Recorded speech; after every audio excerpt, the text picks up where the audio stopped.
A Gestapo nunca descobriu que um médico escondia judeus num porão de hospital. Dr. Aaron, introdução. 15 de março de 1943, 23 horas e 47 minutos. Hospital Municipal de Lwów, Polônia ocupada. O Hauptsturmführer Klaus Becker desceu as escadas do hospital com 6 agentes da Gestapo, as botas a ecoarem no cimento. Tinham recebido uma denúncia anônima. O Dr. Aaron Bielski, cirurgião-chefe, estaria a desviar suprimentos médicos. Uma investigação de rotina, aborrecida, previsível. Becker já tinha feito centenas de inspeções dessas. Era sempre a mesma história.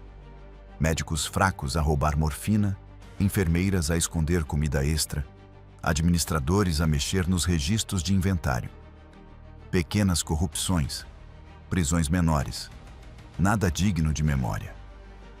Atravessou o corredor principal do porão, onde os suprimentos médicos ficavam armazenados em prateleiras metálicas. Os seus olhos treinados procuravam irregularidades óbvias.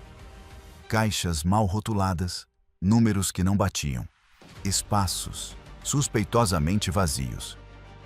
Verifiquem os registros de suprimentos do último mês, ordenou em alemão. Procurem discrepâncias em morfina, ligaduras, anestésicos. O que Becker não sabia, o que nenhum oficial nazi em Lwów tinha descoberto, era que, a menos de 8 metros do lugar onde ele estava parado, por trás de uma parede falsa montada entre suprimentos médicos, existia uma sala de operações clandestina. E nessa sala, naquele exato momento, o Dr. Aaron Bielski estava a realizar uma cirurgia de emergência numa menina judia de 7 anos, com apendicite aguda, usando instrumental roubado e anestesia desviada de forma sistemática ao longo de 18 meses. A sala de operações secreta era apenas uma pequena parte de um sistema que, em março de 1943, já tinha prestado atendimento médico de urgência a mais de 600 judeus do gueto de Lwów. Pessoas que oficialmente não existiam, que, segundo os registros nazis, já estavam mortas ou deportadas.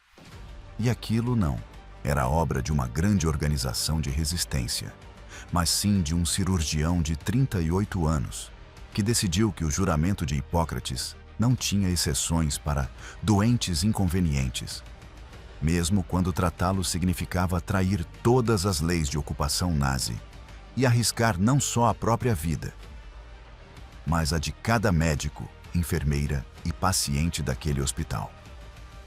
Durante as 3 horas seguintes, a Gestapo iria vasculhar meticulosamente os registros de suprimentos do hospital, interrogar o pessoal, inspecionar cada armazém.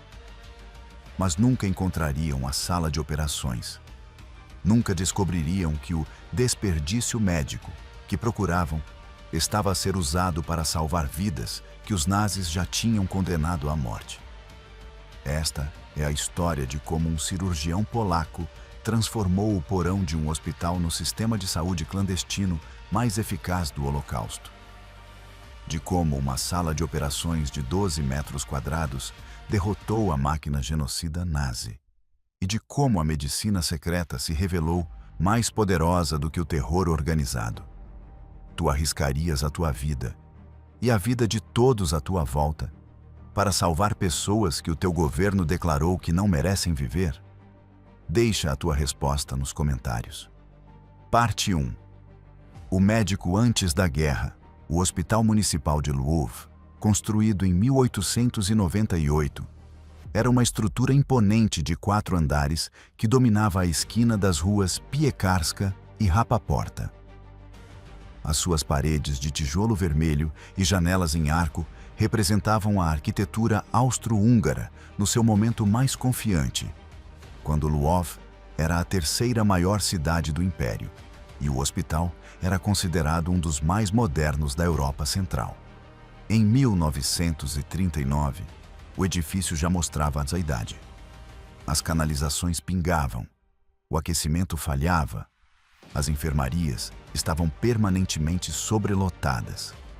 mas o hospital mantinha a reputação de excelência médica, sobretudo graças à equipa cirúrgica, liderada pelo Dr. Aaron Bielski. Aaron Bielski nasceu a 3 de agosto de 1904, em Lwów, filho de um rabino reformista e de uma professora primária. A família era judia, mas secular, totalmente integrada na sociedade polaca multiétnica da cidade. Aaron falava polaco, alemão e Yiddish e um pouco de ucraniano, reflexo da mistura linguística de Lwów. Em 1922, aos 18 anos, entrou na Universidade de Lwów para estudar medicina, uma das poucas profissões em que os judeus polacos podiam alcançar verdadeira proeminência sem enfrentar discriminação sistemática. Destacou-se de imediato. Os professores notavam a sua capacidade de manter uma calma absoluta sob pressão, uma qualidade essencial para a cirurgia. Especializou-se em cirurgia geral, sob orientação do Dr. Ludwik Rididier, pioneiro polaco em técnicas antissépticas. Bielski absorveu não só as competências técnicas, mas também a filosofia de Rididier. O cirurgião serve o doente, não a própria reputação. A cirurgia mais bem-sucedida é aquela de que ninguém se lembra, porque o doente simplesmente viveu. Em 1929, aos 25 anos, Bielski concluiu a residência cirúrgica e foi contratado como cirurgião assistente no Hospital Municipal. Era invulgarmente jovem para o cargo, mas a sua habilidade era inegável. Fazia uma apendicectomia em 12 minutos. Suturava vasos sanguíneos tão pequenos que outros cirurgiões precisavam de lupa. Mantinha controle absoluto em cirurgias que duravam 8 horas. Os doentes adoravam-no. Bielski tinha um dom raro: explicar procedimentos médicos complexos em linguagem simples, sem condescendência.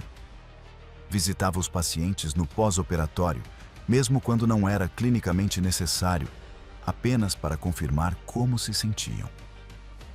Numa profissão frequentemente marcada por distância emocional, Bielski era, de forma incomum, presente. Em 1935, aos 31 anos, foi promovido a cirurgião-chefe, supervisionando uma equipa de 6 cirurgiões assistentes e realizando as operações mais complicadas do hospital.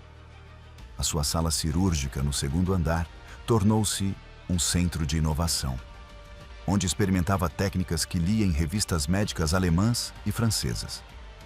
Casou-se em 1933 com Miriam Rosenfeld, violinista da Orquestra Filarmônica de Lwów. Tiveram 2 filhos, David, em 1934, e Rebecca, em 1936. A família vivia num apartamento espaçoso na rua Legionov, a 15 minutos a pé do hospital. Era uma vida confortável, intelectual, culturalmente rica.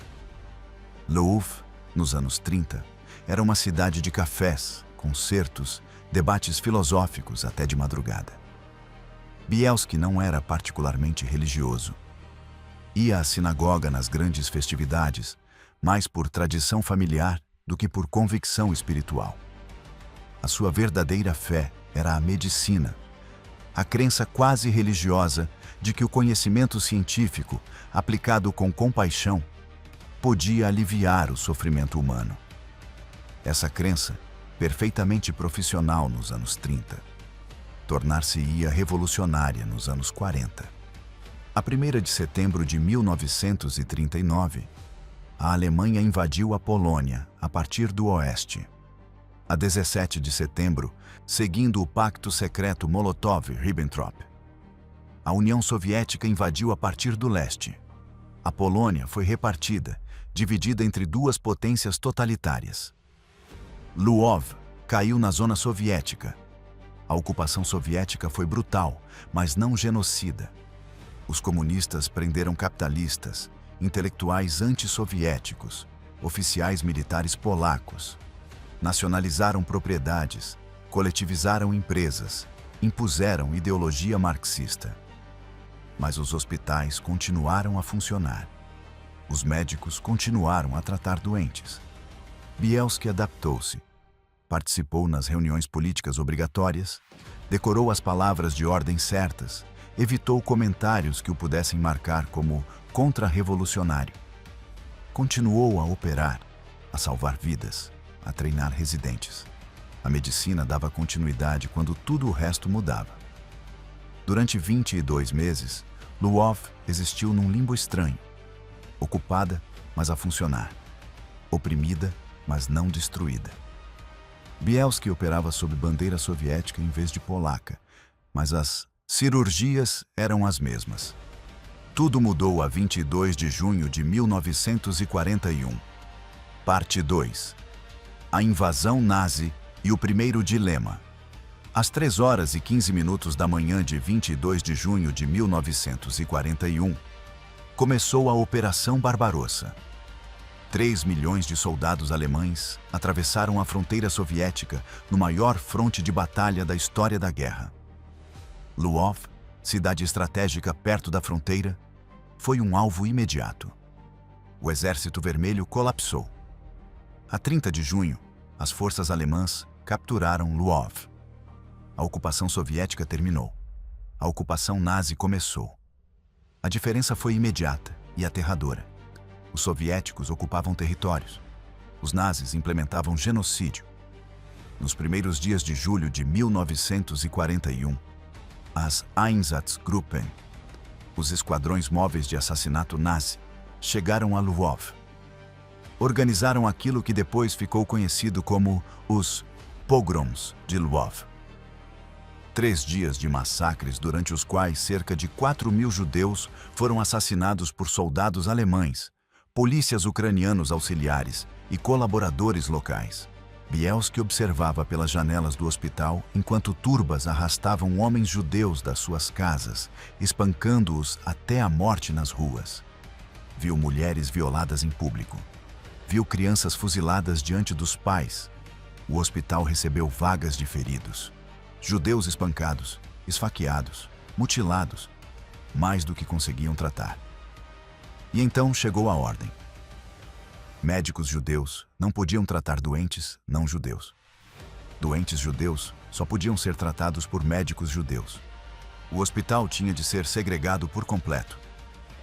O diretor do hospital, Dr. Piotr Kowalski, católico polaco e mentor de Bielski há anos, chamou Bielski ao seu gabinete. Aaron, disse ele, com a voz a tremer, tens de compreender a minha posição. Se eu não cumprir estas ordens, fecham o hospital. Prendem todo o pessoal. Eu não tenho escolha. Bielski olhou para o seu mentor, o homem que o tinha promovido, que tinha ido ao seu casamento, que tinha pegado nos seus filhos ao colo quando nasceram. O que é que estás exatamente a dizer, Piotr? Estás dispensado das funções de cirurgião-chefe. Podes continuar a trabalhar, mas apenas a tratar doentes judeus, na ala segregada que estão a montar. E os meus doentes atuais? Eu tenho 16 pessoas em recuperação pós-operatória. 3 precisam de monitorização crítica. Serão transferidos para outros cirurgiões. Piotr, metade desses cirurgiões não tem experiência com os procedimentos que eu fiz. O doente do quarto 7 tem uma anastomose intestinal complexa que pode falhar nas próximas 48 horas. Ele precisa de uma observação específica que só eu compreendo. Lamento, Aaron. As minhas mãos estão atadas. Bielski saiu do gabinete e foi diretamente ao quarto 7. O doente era Jan Kowalczyk, um agricultor polaco de 52 anos, a quem Bielski tinha operado 3 dias antes para remover uma obstrução intestinal. A cirurgia tinha sido tecnicamente complexa, exigindo reseção e reconexão de tecido intestinal. Senhor Kowalczyk, disse Bielski com calma, preciso de verificar o local da cirurgia. Examinou a incisão, palpou o abdômen, verificou a temperatura e a pressão arterial. Tudo parecia estável, mas as próximas 48 horas seriam críticas. Se a anastomose falhasse, Kowalczyk desenvolveria sepsis e morreria em poucos dias. "Como é que eu estou, doutor?" perguntou Kowalczyk. "Está a evoluir bem", mentiu Bielski. "O Dr. Kowalski vai supervisionar a sua recuperação a partir de agora." "O diretor? Por que ele e não o senhor?" "Novas políticas do hospital." Nessa noite, Bielski não conseguiu dormir. Ficou deitado ao lado de Miriam, a olhar para o teto, a calcular probabilidades. Kowalczyk tinha talvez 60% de hipóteses de sobreviver sem monitorização especializada. Com monitorização adequada, 95%. A diferença era um conhecimento que só Bielski tinha. Exatamente o que procurar, quando intervir, como ajustar o tratamento com base em sinais súbitos. Às 2h30 da manhã, Bielski levantou-se, vestiu-se e foi ao hospital. Os guardas noturnos conheciam-no. Não questionaram a sua presença. Subiu ao segundo andar, ao quarto 7. Kowalczyk dormia. Bielski verificou os sinais vitais. Temperatura ligeiramente elevada, 37,8 graus Celsius. Ainda não alarmante, mas exigia atenção. Verificou o local da cirurgia. Um inchaço mínimo, mas detetável. Outro sinal precoce de alerta. Ajustou a dose de antibióticos, aumentou os fluidos intravenosos, deixou instruções específicas para as enfermeiras da noite sobre o que vigiar. Voltou todas as noites durante 6 noites. Kowalczyk nunca soube. O diretor nunca soube. As enfermeiras sabiam, mas não disseram nada. Uma conspiração silenciosa de profissionalismo médico contra as regras nazis. Kowalczyk sobreviveu. Teve alta a 15 de julho, completamente recuperado. Bielski nunca registrou essas visitas noturnas. Tecnicamente eram ilegais. Um médico judeu a tratar um paciente ariano. Mas para Bielski, a pergunta nunca foi: é legal? E sim, é clinicamente necessário? Era uma distinção que o definiria nos 4 anos seguintes. Parte 3. O estabelecimento do gueto. A 8 de novembro de 1941, os nazis estabeleceram oficialmente o gueto de Lwów. Cerca de 120 mil judeus, mais de 1/3 da população da cidade, foram forçados a viver numa área de menos de 2 km² no distrito norte de Lwów. As condições eram deliberadamente inabitáveis. Famílias de 8 ou 10 pessoas partilhavam um único quarto. Não havia água corrente adequada. As instalações sanitárias colapsaram imediatamente. A doença espalhou-se de forma explosiva. Tifo, disenteria, tuberculose, pneumonia. E não havia assistência médica. Os nazis proibiram médicos judeus de exercer fora do gueto. Mas, dentro do gueto, não existia hospital. Não havia equipamento médico. Não havia suprimentos. Os judeus doentes simplesmente morriam. Bielski observava aquela catástrofe humanitária do seu apartamento, que ficava mesmo fora dos limites do gueto. Podia ver as ruas apinhadas, ouvir os sons de sofrimento, sentir o cheiro de doença e morte. Em dezembro de 1941, um homem bateu à sua porta às 23 horas. Bielski não o reconheceu de imediato. O homem estava esquelético, sujo, desesperado. Dr. Bielski, eu sou Samuel Weiss. O senhor operou a minha esposa há 2 anos. Apendicite. Bielski lembrou-se vagamente. Senhor Weiss, do que precisa? Do meu filho. Tem 10 anos. Febre alta há 4 dias. Dor abdominal severa. Está a morrer. Os médicos no gueto não têm nada. Nem medicamentos, nem equipamento. Por favor, doutor. Por favor. Bielski sabia exatamente o que ele estava a pedir. Tratamento médico ilegal para um judeu do gueto. Se fosse descoberto, seria preso de imediato. A família dele, provavelmente, também. Traga-o, disse Bielski. Agora. Weiss desapareceu e voltou 30 minutos depois com o filho envolto em mantas. Menino estava semiconsciente, a pele a arder ao toque. Bielski examinou-o na sala, com Miriam a segurar uma lâmpada para iluminar. Palpou o abdômen, dor extrema no quadrante inferior direito, rigidez, dor à descompressão. Febre de 39,5 graus Celsius, pulso a 130. Apendicite aguda, provavelmente perto de perfurar. Precisava de cirurgia imediata ou morreria de sepsis em 24 a 48 horas. Ele precisa de ser operado, disse Bielski. Esta noite. Onde? Perguntou Weiss. Os hospitais não aceitam judeus. Bielski pensou depressa. Não podia levar o menino ao hospital municipal. Seria recusado imediatamente. Não podia operar no apartamento. Não tinha equipamento cirúrgico, anestesia, instrumental esterilizado. Mas tinha acesso ao hospital. Tinha chaves. Conhecia os horários da vigilância. Sabia onde ficavam os suprimentos. Espere aqui, disse a Weiss. Foi ao hospital pela entrada lateral que dava para a área de manutenção. Eram 0h30.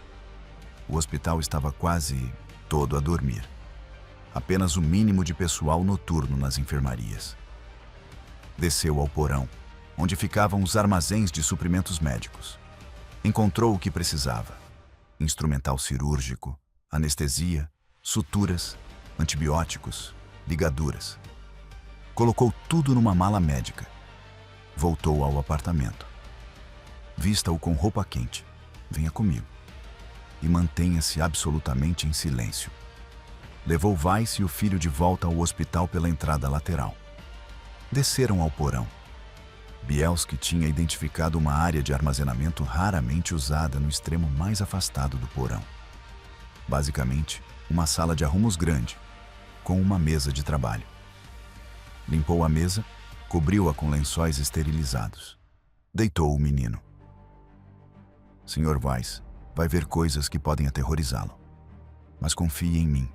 Se fizer barulho, vão descobrir-nos e o seu filho vai morrer. Está a entender? Weiss acenou, com os olhos selvagens de medo. Bielski administrou éter como anestesia, primitivo comparado com técnicas, modernas, mas eficaz. O menino perdeu a consciência em minutos.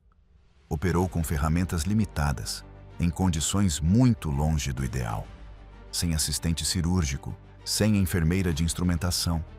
Apenas Weiss a segurar uma lâmpada com as mãos a tremer. A sala de operações era um quarto de arrumos improvisado, com ventilação péssima e um frio cortante. Mas as habilidades de Bielski eram excepcionais.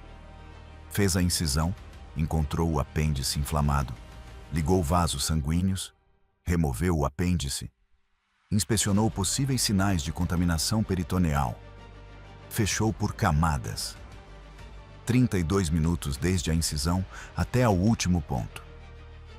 Ele precisa ficar imóvel durante 2 horas, enquanto a anestesia passa, explicou a Weiss. Depois podem sair. Vou dar antibióticos e instruções de cuidados. Esperaram no quarto frio e escuro. O menino acordou aos poucos, confuso, mas vivo. Às 4 horas, Bielski tirou-os do hospital. Deu a Weiss antibióticos roubados, instruções para cuidar do ferimento e um aviso. Se alguém perguntar, ele nunca esteve aqui. Eu nunca fiz isto. O menino sobreviveu. A ferida cicatrizou sem infecção. E Weiss falou. Não por imprudência, não por irresponsabilidade. Apenas comentou no gueto que o Dr. Bielski tinha salvado o filho. Disse isso a pessoas de confiança. Gente desesperada com familiares doentes. Uma semana depois, outra pessoa bateu à porta de Bielski. Depois outra. Depois, mais 3. Cada um precisava de ajuda médica que não conseguia obter. Cada um tinha ouvido dizer que o Dr. Bielski conseguia fazer coisas. Bielski percebeu que tinha atravessado um limite. Podia recusar, podia dizer que a operação do filho de Weiss tinha sido um caso único, demasiado arriscado para repetir. Ou podia sistematizar. Se ia fazer isto, se ia prestar atendimento médico ilegal a judeus do gueto, tinha de fazer bem feito. Tinha de transformar cirurgias desesperadas de madrugada em algo sustentável, algo que pudesse repetir sem ser descoberto. Precisava de um hospital secreto. Parte 4. A construção da sala secreta. A decisão de criar uma instalação médica clandestina exigia resolver vários problemas ao mesmo tempo. Um espaço físico que pudesse ser ocultado, acesso a suprimentos médicos, equipamento cirúrgico funcional e, o mais crítico, pessoal disposto a arriscar a própria vida.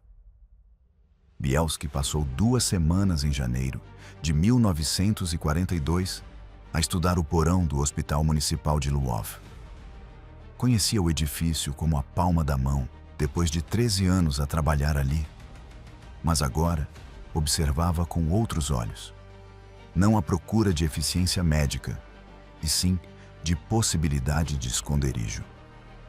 O porão do hospital era um labirinto de corredores e salas de armazenamento. A estrutura original de 1898 tinha sido modificada repetidamente, extensões em 1907, 1923 e 1936. O resultado era uma planta arquitetônica caótica, sem lógica organizacional clara.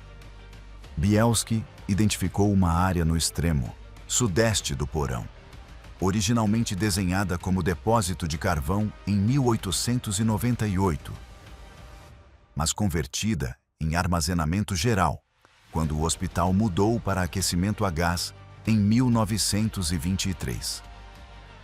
A sala media cerca de 6 metros por 4, com um pé direito de 2,7 metros. O essencial era a localização. Ficava no fim de um corredor secundário, além das salas de armazenamento usadas diariamente. A maioria do pessoal do hospital nunca tinha motivo para ir lá. Os suprimentos guardados naquela secção eram sobretudo obsoletos ou raramente necessários.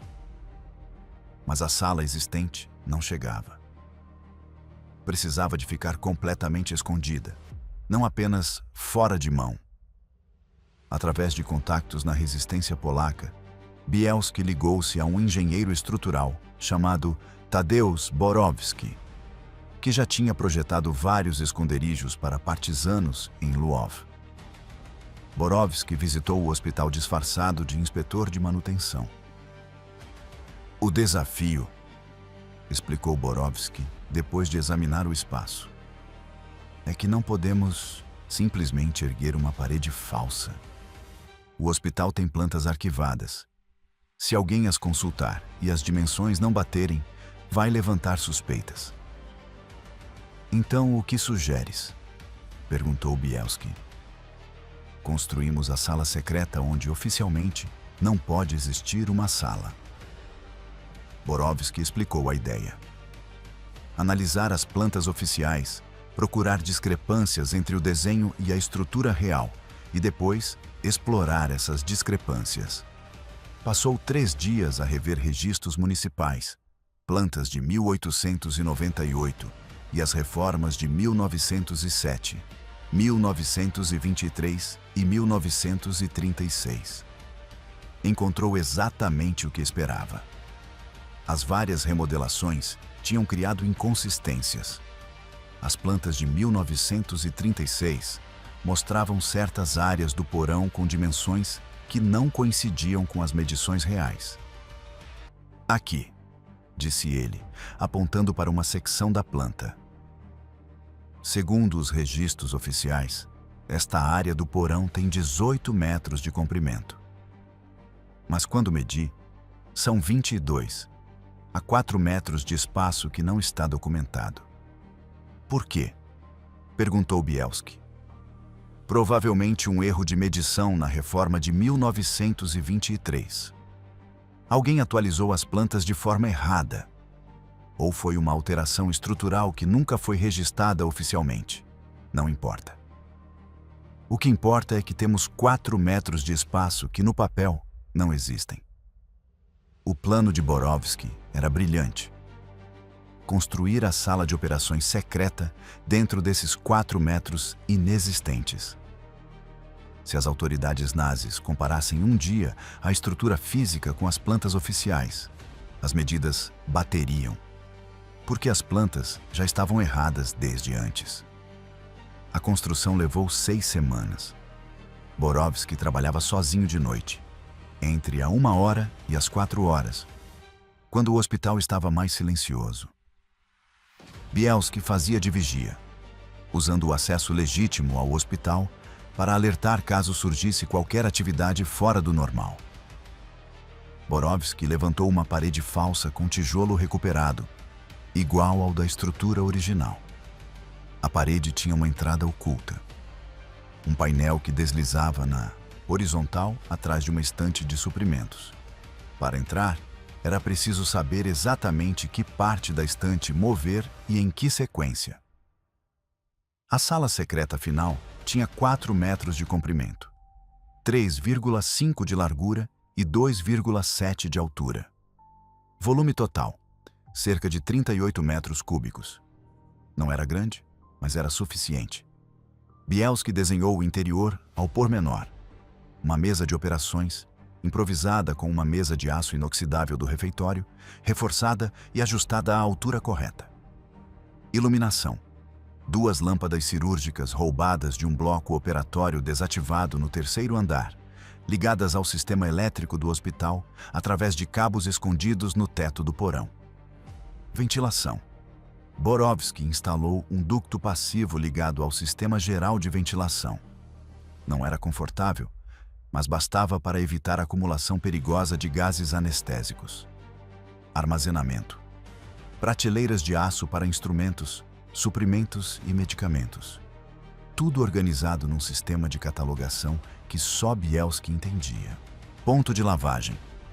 Um pequeno lavatório ligado ilegalmente às canalizações do hospital. Água corrente era essencial para a esterilização. Mesa de preparação.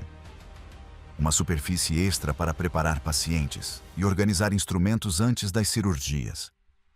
O custo total, cerca de 1.200 zlotys polacos, equivalente a cerca de $8.000 atuais, pagos por doações da rede de resistência.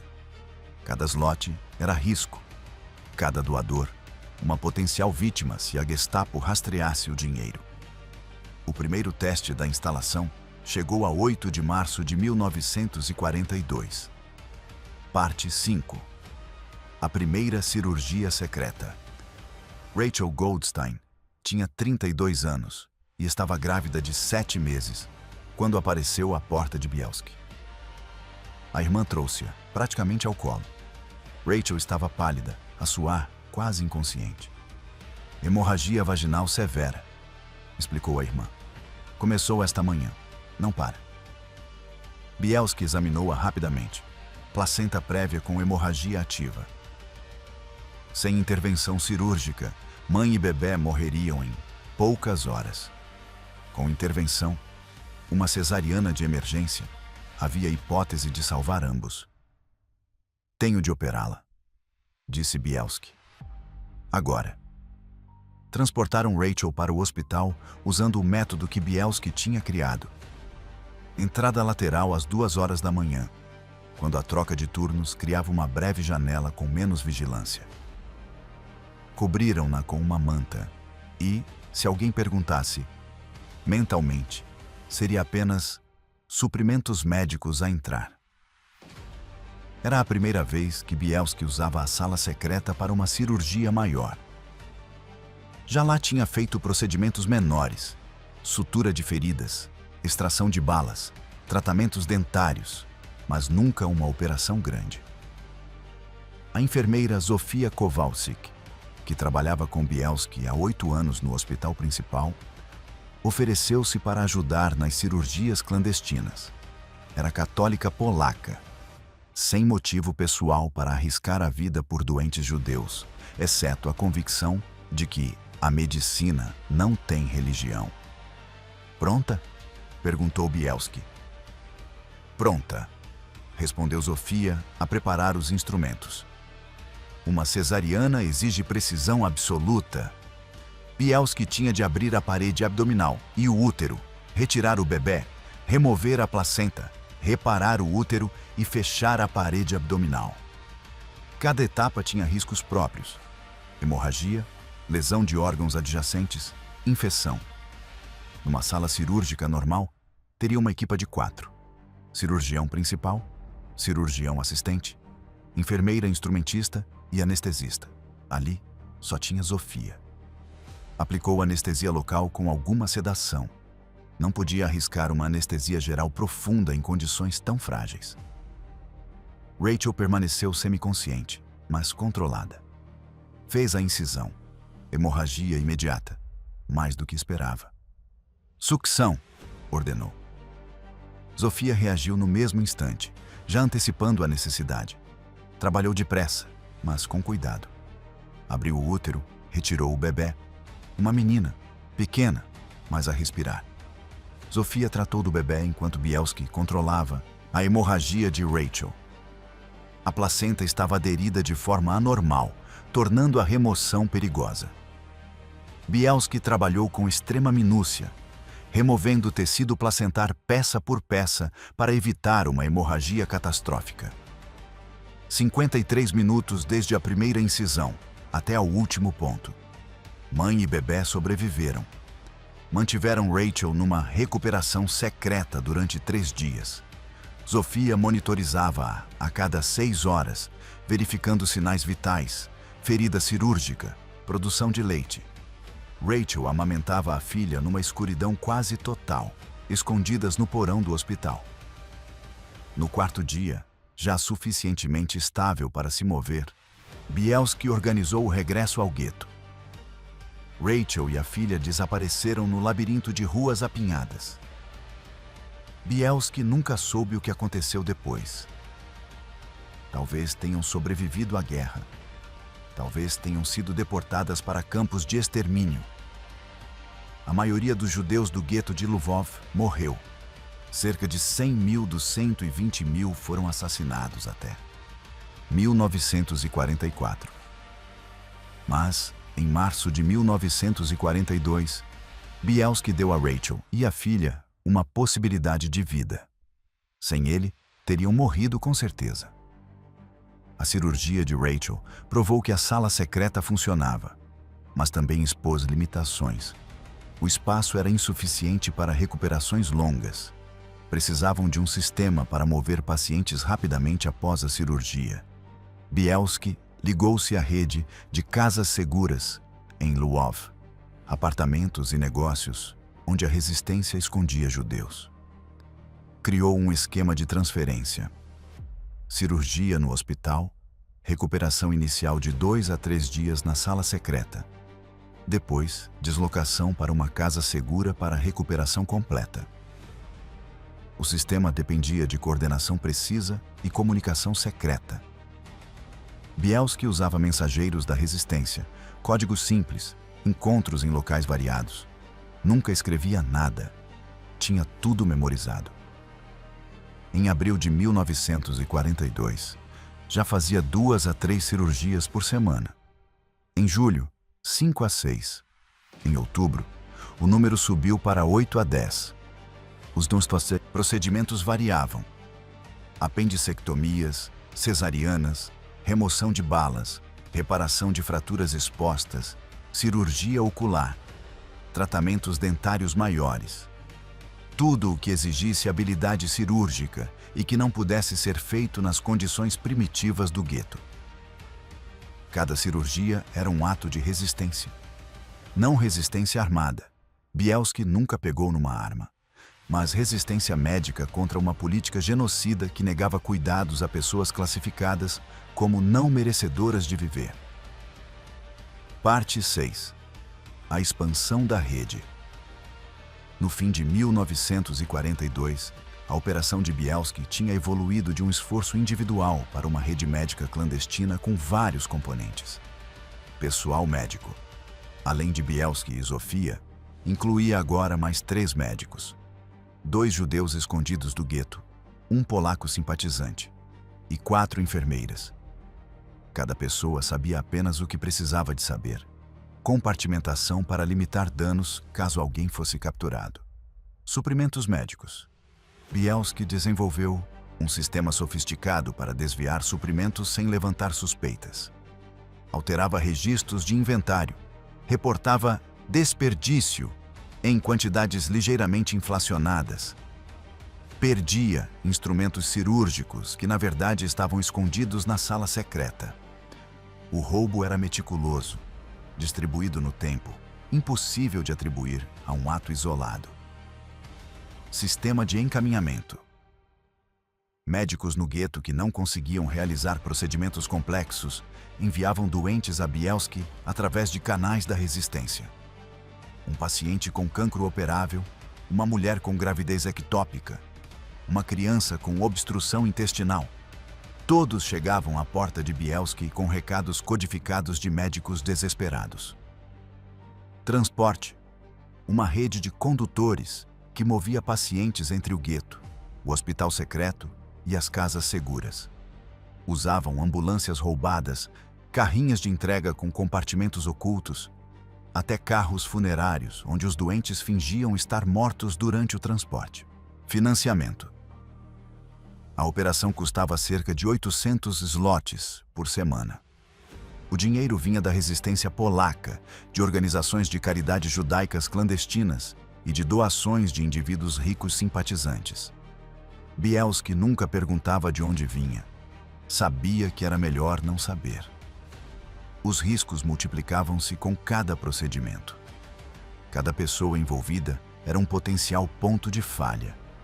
Cada paciente transportado era uma possibilidade de descoberta. Cada suprimento desviado era prova de crime. Mas Bielski calculava probabilidades de uma forma diferente dos nazis. Eles acreditavam que terror extremo, execuções públicas, punição coletiva, vigilância constante, eliminaria qualquer resistência. Presumiam que pessoas racionais escolheriam autopreservação em vez de ajudar estranhos. O que eles não entendiam é que, para alguém como Bielski, a autopreservação tinha outro significado. Preservar a própria humanidade, a identidade de médico fiel ao juramento de Hipócrates, exigia resistência. A alternativa, deixar doentes morrerem quando ele tinha capacidade para salvá-los, destruiria algo essencial dentro dele.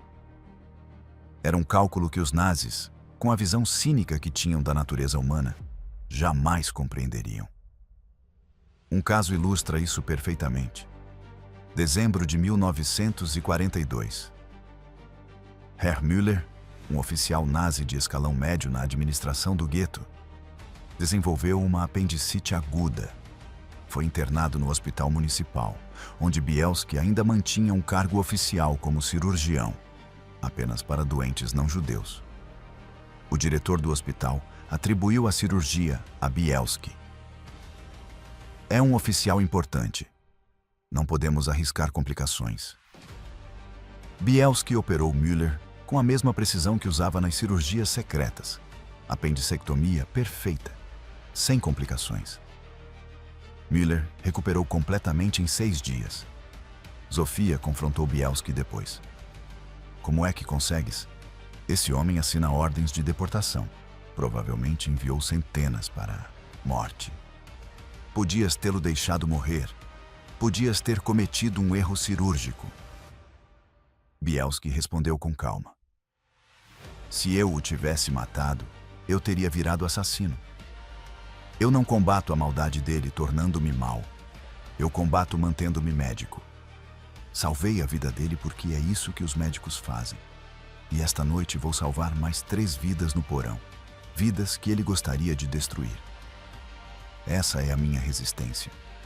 Era uma filosofia que parecia contraditória. Mas, para Bielski, era perfeitamente lógica.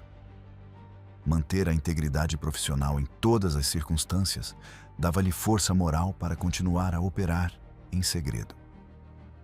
Se ele comprometesse os seus princípios médicos, mesmo para matar um inimigo, corroeria a base do motivo pelo qual arriscava a vida. Nem todos compreendiam essa lógica. Alguns na resistência achavam-no ingênuo, mas Bielski era inflexível. Eu não decido quem merece tratamento. A doença decide quem precisa. Parte 7. As quase capturas.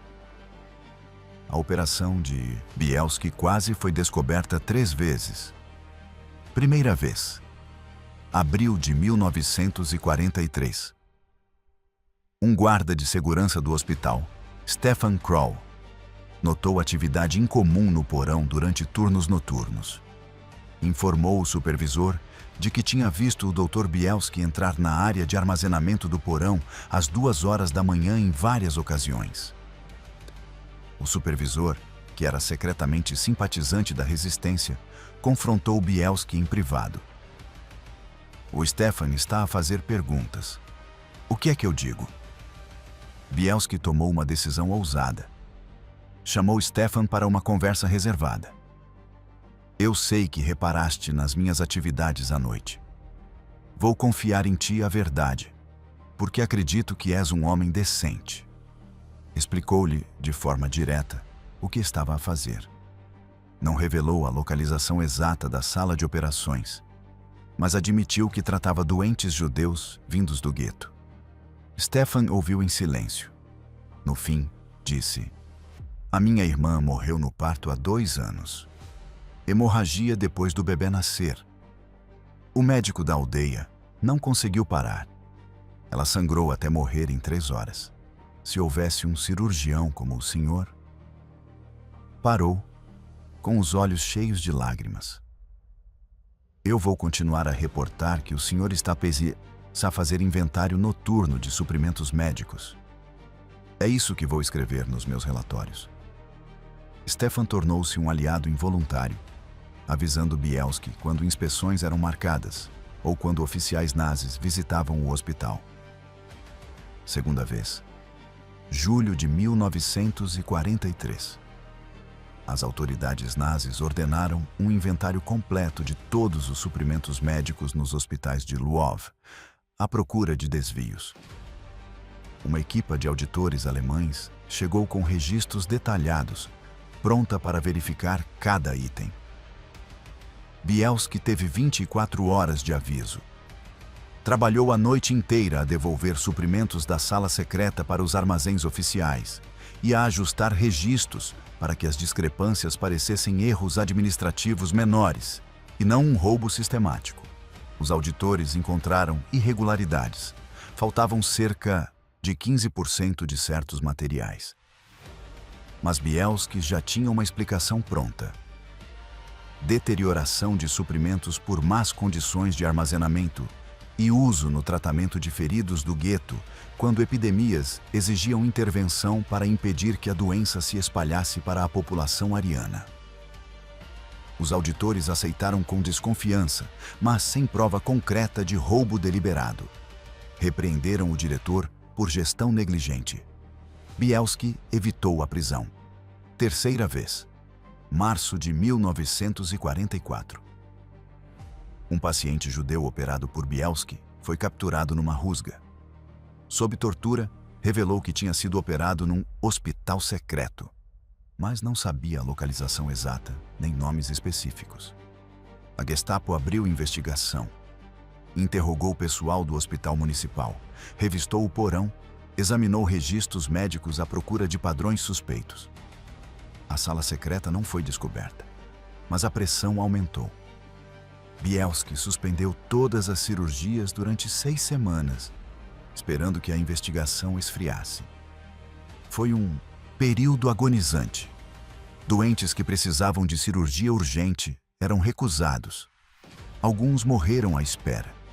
Bielski carregava os nomes deles na consciência. Em maio de 1944, quando a investigação pareceu ter sido arquivada sem resultados, Bielski retomou a operação. Mas agora era mais cauteloso, realizando apenas cirurgias absolutamente necessárias, recusando casos que pudessem esperar. Parte 8. O colapso do gueto. A 19 de junho de 1943, Heinrich Himmler ordenou a liquidação final do gueto de Lwów. Durante semanas, as SS e a Polícia Auxiliar Ucraniana realizaram deportações em massa. Cerca de 7.000 judeus foram assassinados nas ruas do gueto. Os restantes 20.000 foram deportados para o campo de extermínio de Belzec, onde foram mortos em câmaras de gás. Em agosto de 1943, o gueto deixou de existir oficialmente. Os poucos milhares de judeus que ainda permaneciam em Lwów viviam no campo de trabalho forçado de Janowska ou escondidos pela cidade. A destruição do gueto transformou a operação de Bielski. Já não havia uma fonte central de pacientes. Em vez disso, os doentes apareciam de forma imprevisível, judeus escondidos em sótãos, porões, bunkers secretos espalhados pela cidade. O sistema de transporte tornou-se mais perigoso. Sem o gueto como ponto de origem identificado, mover pacientes exigia coordenação mais complexa através de uma rede fragmentada de esconderijos. Mas as cirurgias continuaram. Agora eram verdadeiramente clandestinas, não apenas escondidas do hospital oficial, mas a funcionar fora de qualquer moldura institucional.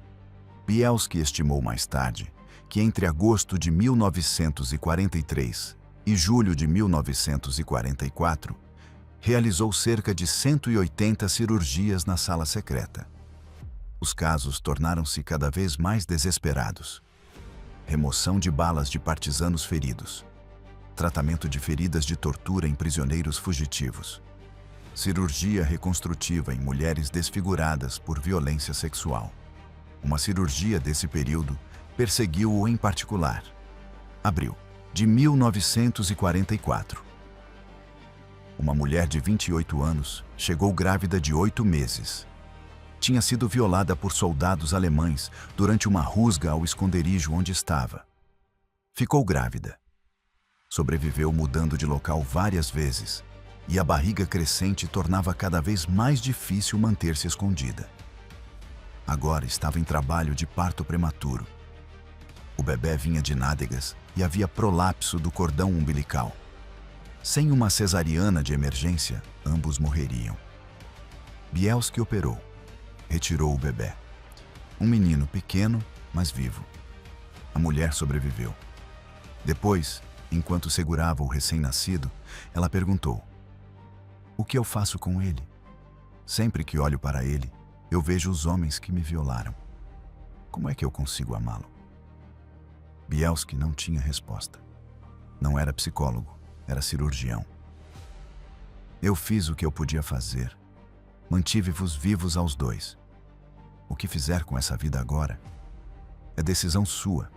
Ele nunca soube o que ela decidiu. Mãe e bebê foram transferidos para uma casa segura 2 dias depois. Bielski nunca mais os viu. Essa cirurgia confrontou-o com os limites do que a medicina podia fazer. Ele podia reparar corpos, mas não podia reparar o trauma psicológico de uma violação. Não podia reconciliar uma mãe com um filho nascido da violência. Mesmo assim, continuou a operar, porque a alternativa era permitir que ambos morressem, e isso era inaceitável. Parte 9. A libertação e o legado. A 27 de julho de 1944, o Exército Vermelho libertou Lwów. A ocupação nazi terminou após 3 anos de terror. Bielski saiu do porão do hospital pela última vez. A sala secreta tinha funcionado durante 28 meses. Nesse período, realizou cerca de 620 cirurgias em pacientes judeus que, de outra forma, jamais teriam recebido tratamento. Nem todos sobreviveram.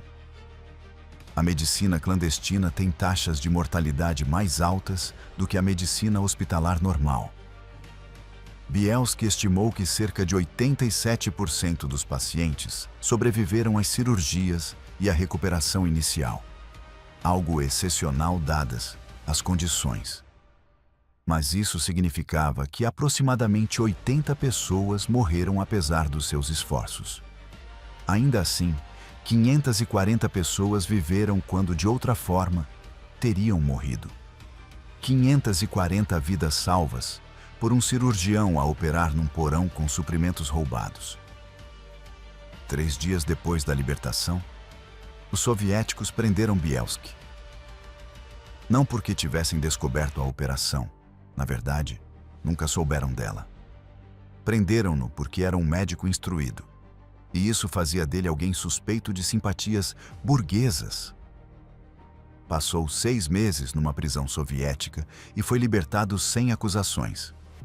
Depois da guerra, Bielski continuou a trabalhar no Hospital Municipal de Lwów, agora sob administração soviética. Mas a cidade tinha mudado. A população judia, que era de cerca de 150 mil antes da guerra, tinha sido reduzida a menos de 1.000. A própria Lwów foi anexada pela União Soviética e renomeada Lviv. Em 1957, Bielski emigrou para Israel com a família. A esposa, Miriam, tinha sobrevivido escondendo-se com uma família católica polaca. Os 2 filhos também sobreviveram. Em Israel, Bielski trabalhou como cirurgião no Hospital Hadassah, em Jerusalém, até se reformar em 1974. Raramente falava do que tinha feito durante a guerra. Quando lhe perguntavam, respondia apenas: "Fiz aquilo que qualquer médico teria feito." Mas isso não era verdade. A maioria dos médicos não fez o que Bielski fez. A maioria cumpriu regulamentos nazis, ou fingiu que não via, ou emigrou quando pôde, ou simplesmente tentou sobreviver sem arriscar a vida. Bielski escolheu diferente. Escolheu resistir através da medicina, salvar vidas como um ato de rebelião contra um regime dedicado a destruí-las. Em 1982, foi homenageado pelo Yad Vashem como justo entre as nações, embora tecnicamente, por ser judeu, não fosse elegível. O Yad Vashem fez uma exceção, argumentando que Bielski arriscou a vida repetidamente de formas que ultrapassavam a autopreservação. Morreu em 1989, aos 85 anos. O obituário nos jornais israelitas mencionou o seu trabalho durante o Holocausto num único parágrafo, focando-se sobretudo na carreira cirúrgica posterior. A sala de operações secreta no Hospital Municipal de Lwów permaneceu desconhecida até 1991, quando um investigador a estudar a arquitetura do hospital descobriu a discrepância nas plantas. Ao explorar o porão, encontrou o espaço oculto, ainda com a mesa improvisada, instrumentos enferrujados e registros manuscritos em código deixados por Bielski. Os registros foram decifrados, confirmaram aquilo que sobreviventes já tinham testemunhado, mas que historiadores tinham duvidado. Bielski tinha operado um hospital clandestino completo, realizando cirurgias complexas em condições impossíveis. Hoje, o espaço faz parte de um pequeno museu dedicado à resistência médica durante o Holocausto. Os visitantes podem ver a mesa cirúrgica, as lâmpadas improvisadas, o espaço claustrofóbico onde se faziam operações que salvavam vidas. É uma experiência profundamente comovente. O espaço é tão pequeno e as condições tão primitivas que parece impossível que ali se tenha feito cirurgia real. Cirurgia que salvava vidas, mas fez-se 620 vezes durante 28 meses. O legado de Bielski não é apenas o número de vidas que salvou, embora essas 540 pessoas representem 540 histórias, 540 famílias, milhares de descendentes que existem porque um cirurgião decidiu que o juramento de Hipócrates não tinha exceções. O legado dele é provar que a resistência contra o mal pode assumir formas que vão além da violência armada. Que um bisturi pode ser uma arma de resistência tão eficaz quanto um rifle. que salvar uma vida de cada vez, num porão secreto, com suprimentos roubados, pode ser uma vitória tão significativa quanto uma batalha militar. Os nazis construíram um sistema industrial de morte, sustentado por toda a máquina do Estado moderno. Contra isso, Bielski tinha apenas as mãos, o conhecimento médico e a recusa em aceitar que algumas vidas não mereciam ser salvas. 620 procedimentos cirúrgicos, 540 vidas salvas. Um cirurgião a operar num porão. A Gestapo nunca o descobriu, nunca suspeitou, nunca entendeu. E por isso perdeu.